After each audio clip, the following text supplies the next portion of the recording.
Sveiki. Gerai. Jo, tai sveiki susirinkę. Pradėsim trumpą instruktažą. Jis tikrai bus trumpas, užtruks iki 20-30 minučių maks. Tai visų pirma, žaidimas tikrai vyks, nes dabar šiuo metu yra 29 žmonės, kur apmokėjo ir ketina dalyvauti, ir apmokėjimas iki 29 dienos. Tai iki pat žaidimo tai tikrai bus kokių kempiam žmonių, tai bus labai smagus žaidimas.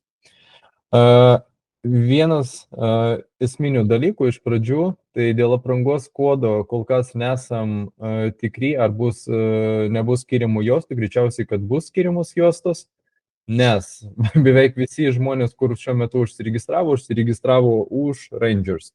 Tai galimai bus tos skiriamos juostos, bet apie tai pranešim jau prieš žaidimą. Bet kuriuo atveju tos juostos turėsim, tai pažymėsim, jeigu ką vietoj. Tai va, renginio programų. Tai dabar vyksta instruktažas ir taisyklių aptarimas.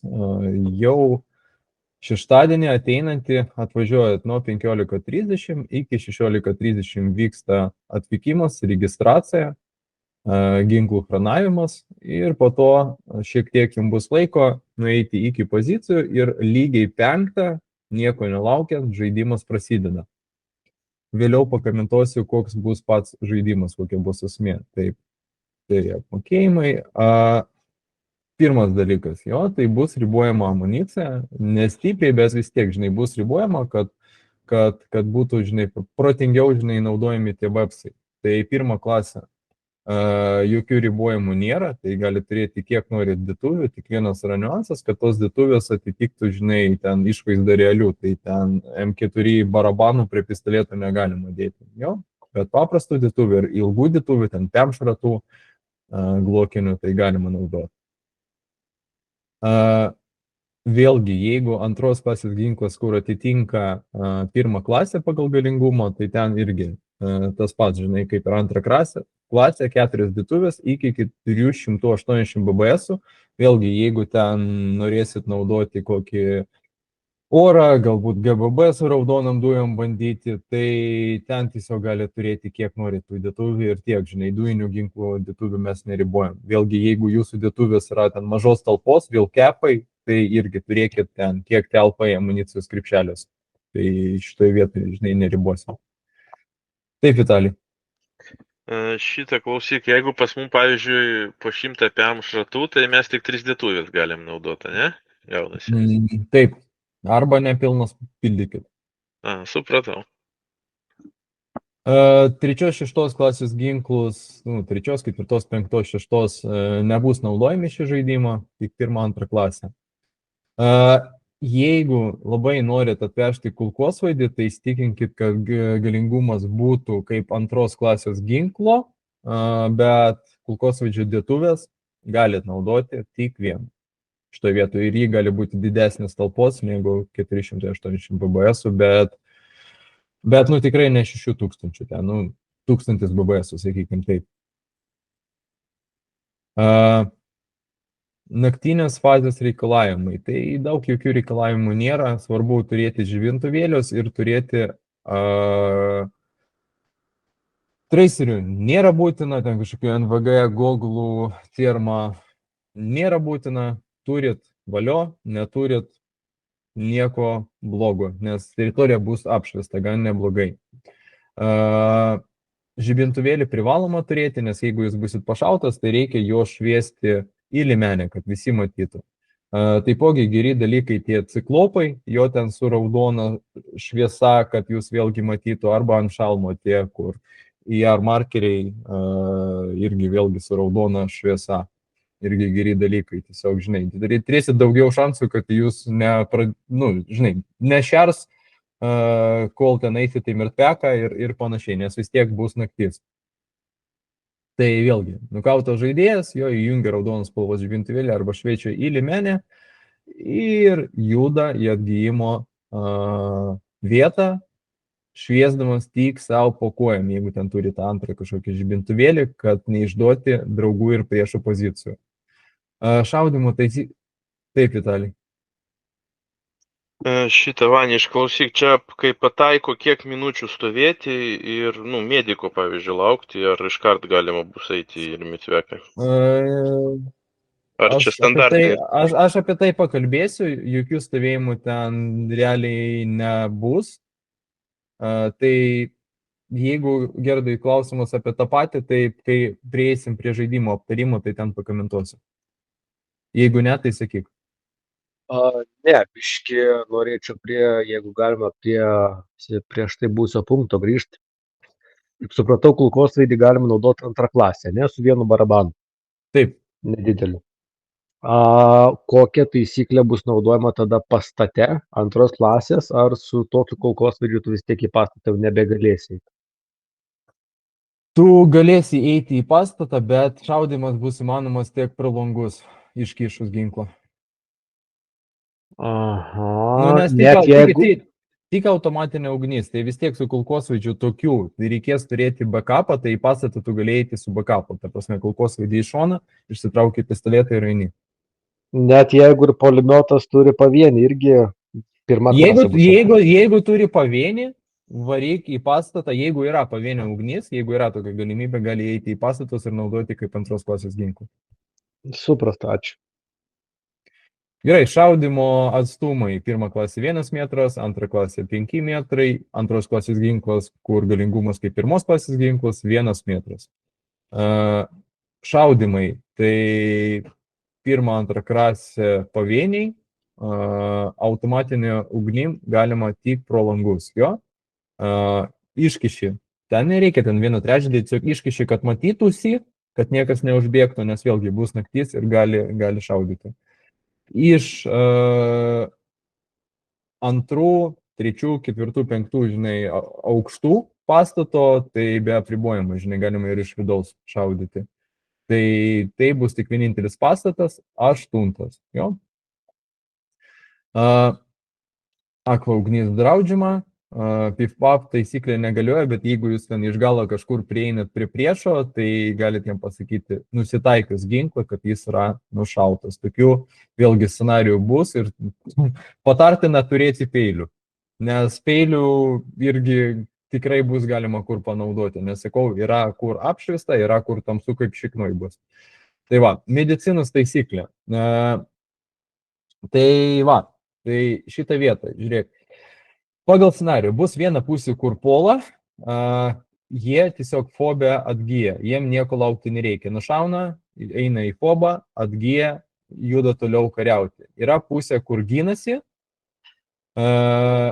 jie taipogi neturės jokių pleistrų, jie yra pašauti, nieko laukti nereikia, juda į antrą tašką. Pakomentuosiu, kai prieisim prie žaidimo eigos. Tai jokių laukimų nebus. Granatos ir dūmai.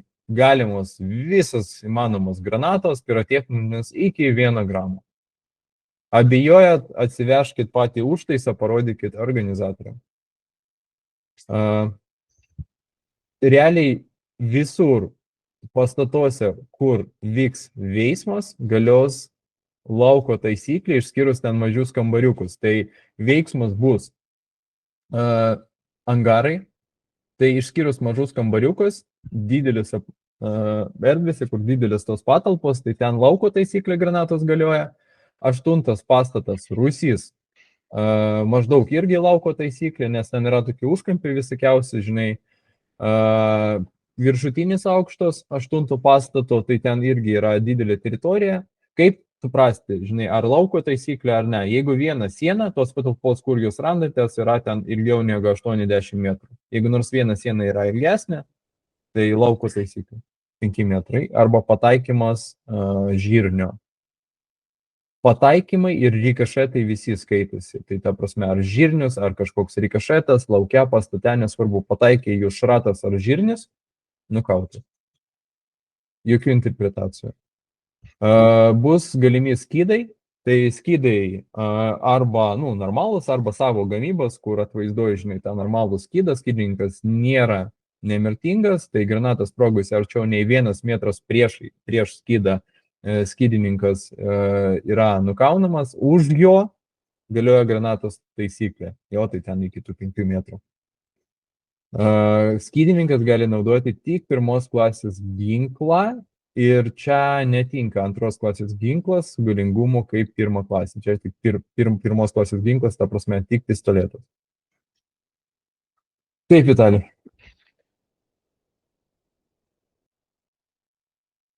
Vitalijai, sakyk. Biškiai aukščiau negu skydas buvo informacija ten dėl apkasų. Tai ten apkasai bus poligonė, ar čia tik tai bendra informacija pateikta? Poligonė yra apkasų, aš abejoju, kad jūs juose kariausit, nebent sugalvosit patys iškasti kokią apkasą. Žinai. Ne, aš galvoju, gal ten kažką tai jau perdarėt, žinai, tai senai. Ne. Aišku, supratau. Tai va, dabar prie taisyklių nėra daug, taisyklės elementarios, visos LŠP, žinai, taisyklės ir common sense, viskas galioja. Ta prasme, tiesiog atsargiai, pagarbiai, bet pagal tai, kiek ten ir kokių žmonių susirinko, tai visi turi patirties, tai aš bijoju, kad bus kažkokių, žinai, konfliktų. Taip, dabar žaidimo eiga, kaip ir minėjau, jo, tai 5 valandą jūs būsit savo pozicijose.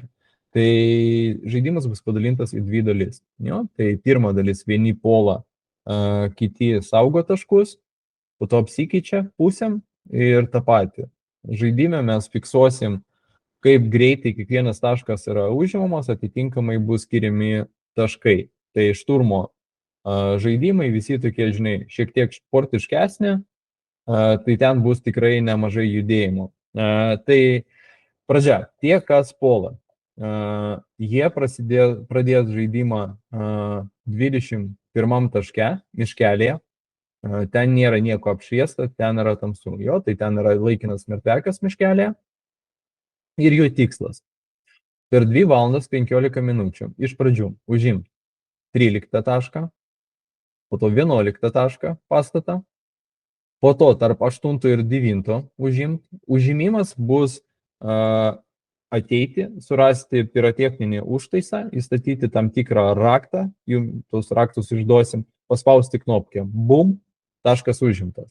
Dėl mертвяko, tai iš pradžių mертвяkas 21 taškas, kai užimamas 13 pastatas, mертвяkas 13 pastatas, atgyjimo vieta, kai užimamas 11, kai užimtas, susprogdintas užtaitas tarp 8 ir 9, tai 9 pastatas ir paskutinis taškas yra 2 pastatas, kai jis yra susprogdintas, raundas baigėsi.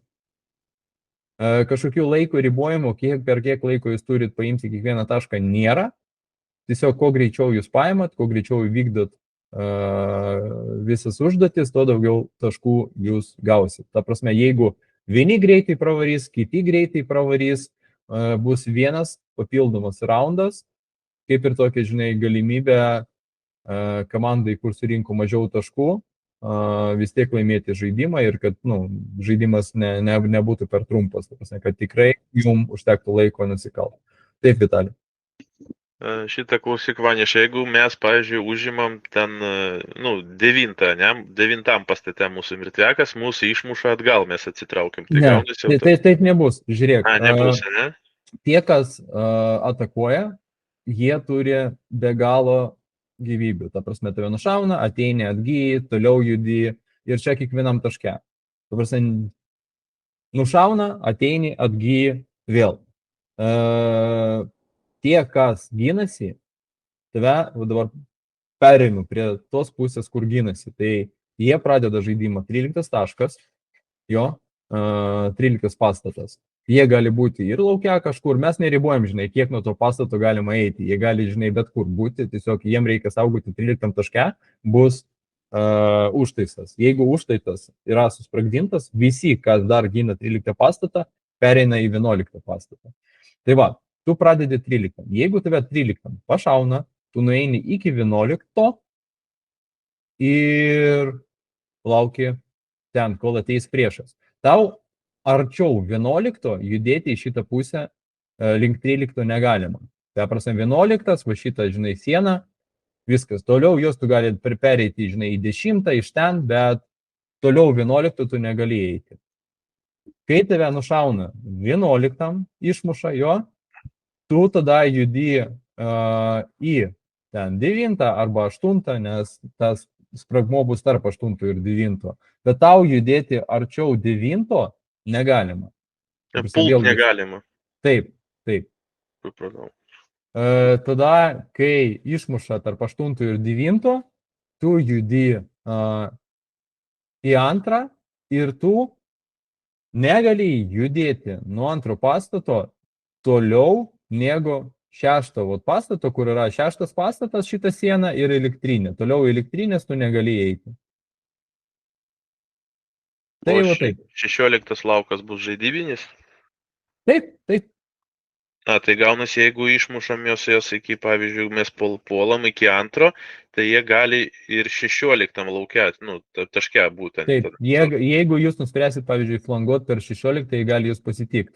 Vėlgi, sakau, teritorija nėra ribojama. Tai, pavyzdžiui, užimimas antro taško, jis yra įmanomas ir per čia, ir per čia.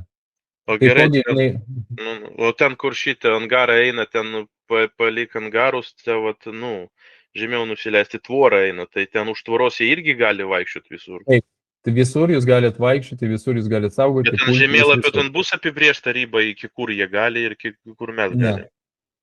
Ta prasme, jie gali netgi nueiti į patį ten žemiausią tašką, ten, pavyzdžiui, snaiperį kokį pasadinti ir jis įsidės kalstą, kas praeina, ne? Snaiperiai nėra galimi šiame žaidime, bet iš esmės tai gali flanguoti. Vis tiek, ten, ta prasme, žmogų pasadinti, kad žiūrėtų, kur nors krūmuose pasislėpė, supratau. Taip. Tai tie, kas, sakau, kas saugo, žinai, jie yra apriboti jų judėjimas kažkiek, tie, kas puola, jokių apribojimų nėra, jie gali flanguoti per visur, kad užimti tą, žinai, pastatą. Dabar irgi svarbus aspektas. 13, 11, 9 pastatas yra apšviesti. Kai kur vietomis yra ant fasado irgi apšviesta. Tarp 8 pastatas iš visų pusių laukas apšviestas. Antras pastatas apšviestas. Čia vėlgi prie 3 pastato, man rodos, yra irgi apšviesta šiek tiek. Tai gan didelė dalis poligonų yra apšviesta, bet kaip ir sakiau, ta prasme, yra tų tamsesnių vietų, kaip parodė didelis žaidimas prieš tai įmanoma prasibrauti ir iki 8 pastato nepastebėti. Tai va, bus arbatos sausainių, tai jie ten bus maždaug 13 pastatas, greičiausiai 9 pastatas ir ten, kur vyksta registracija. Tai jūs atvažiuojate čia, statot savo mašiną, registracija vyksta B taške, vėlgi tarp raundų irgi aptarimas vyks B taške. Kas gerai, kas negerai, kad jeigu ką, galėtumėm pakoreguoti šiek tiek žaidimą, galbūt, žinai, priešininkam kažkokių patarimų, žinai, duoti, pagal tai, kaip ten, žinai, sekasi, nesiseka ir panašiai. Tai maždaug tiek. Klausimų?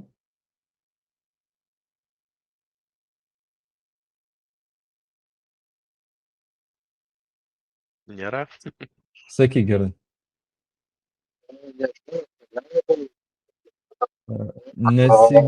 Nesigirdi tavęs. O dabar? Taip, dabar geriau. Nežinau, ar buvo aptarta, gali tada pakartok klausimėlis, visą žaidimą viena pusė ginasi, kita puola, ar bus kažkoks apsikeitimas?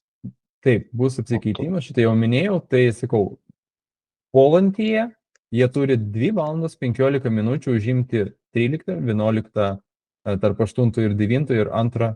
Supratau. Tada rotacija pusvalandis.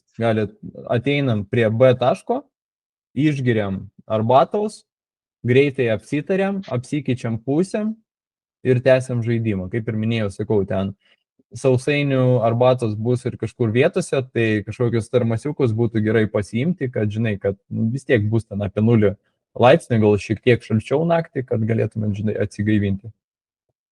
Taip, sakykite. Šitą, o pildytis BBS-us, pavyzdžiui, pradėsim nuo 21. Jeigu mes užeisim, daisim, pavyzdžiui, iki 11, tai man BBS-ų papildyti vėl reikės į 21, ar galima bus su savim nešioti? Viską galima nešioti su savim, pildymas tik fobija, ta prasme mirtvekia. Tai jeigu jūs pradedat, tai 21 yra jūsų mirtvekas, galite pildytis ten. Kai užimat 13, tai 13 jūsų mirtvekas galite pildytis tenai, kai užimat 11, tarp 8 ir 9, ta prasme, galite pildytis mirtveką. Tie, kas gina, atitinkamai tas pats. Ne visai, bet panašiai. Ta prasme, jie, kai gina 13, jų fobas skaitosi 11 pastatas. Kai jie gina 11, jų fobas skaitosi 9 pastatas. Tai jeigu, pavyzdžiui, kai jie ginasi, jiem pasibaigia amunicija, jie dar gyvi, jie turi nueiti į vieną pastatą jo atgal, tą vieno taško atgal, ten greitai užsipildyti ir grįžti. Tada jie gali grįžti, bet jeigu jie nušauti, jie negali grįžti. Vėlgi, greičiausiai, žinai, tas pildymas gali būti, kai tave nušauna, tada, žinai, užsipildai fobę. Nes tau vis tiek reikia, mirteką nueiti ir apgyti. Supratau. Tai va, tai tiesiog, kad, žinai, amunicija yra apribota dėl to, kad šiek tiek protingiau, kad nebūtų to, žinai, labai daug šaudimų naktį, nes... Ne, suprantama, bet, ta prasme vis tiek su savim reikia rečiuoti kuprinę su PBS-ais, kad, nebūtina kuprinė, žinai, ta prasme, ta kuprinė... ką nors tokio, kad nebėgioti paskui, nelakstyti per visą poligoną, iškoti, kur palikai BBS-us, kad užsipildyt. Su savim galima nešioti didelį lauderį kažkokį ir termasiuką, į amunicijos krepšelius kažkur. Drąsiai. Ta prasme, galit kuprinę nešioti. Viską geriausiai nešioti su savim. Žinai, 5 valandų misija, tai... Kad nelakstyti ekonomija laiko bus. Taip. Supratau. Dar kažkokių klausimų?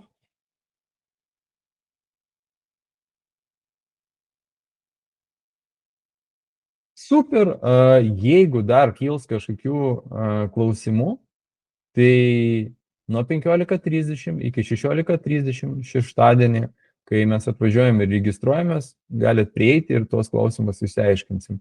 Jeigu bus kažkokių, žinai, tokių pasikartojančių klausimų, tai kokių 5 minučių, žinai, briefą padarysim nedaugiau ir, žinai, tuos klausimus visiems įgarsinsim. Vėlgi, jeigu kažkokių klausimų kyla, galit mums parašyti mailą, airsoftgame.lt arba ten, jeigu kas turi mane drauguose Facebook'e, tai manim susisiekit ar telefonu, jums kai siunti rekvizitus, tai galit man ir pasukti. Taip, Gerdai. Suprantu, prie stūpo nesilaikyti, nes bus rankų žymėjimai, ne? Jeigu mes užkopėms išnikus. Pagal taip, kaip vyksta dabar, greičiausiai taip, nes PMC-šnikų šiuo momentu yra 3. Nebent jūs 3 norėsit prieš visus pakariauti. Supratau. Žodžiu, džinsų neapsimoka, rengtis šitam game, ne? Sakyčiau, kad jau ne. Galite rengti, žinai, uniformą ir aš rytoj iš ryto prasiųsiu komunikaciją, kad žymėjimai bus. Ir tiek, žinai. Mes pabandėm, nepaėjo, tai šį žaidimą tiek to. Gerai, aišku. Dar kažkokių klausimų bus? Jeigu ne, tada stabdau įrašą ir norėčiau jums palinkėti gero vakaro ir laukiu jūs žaidime. Gerai, ačiū tau, iki šeštadienio. Viso gero. Dėkui, gerą vakarą tau.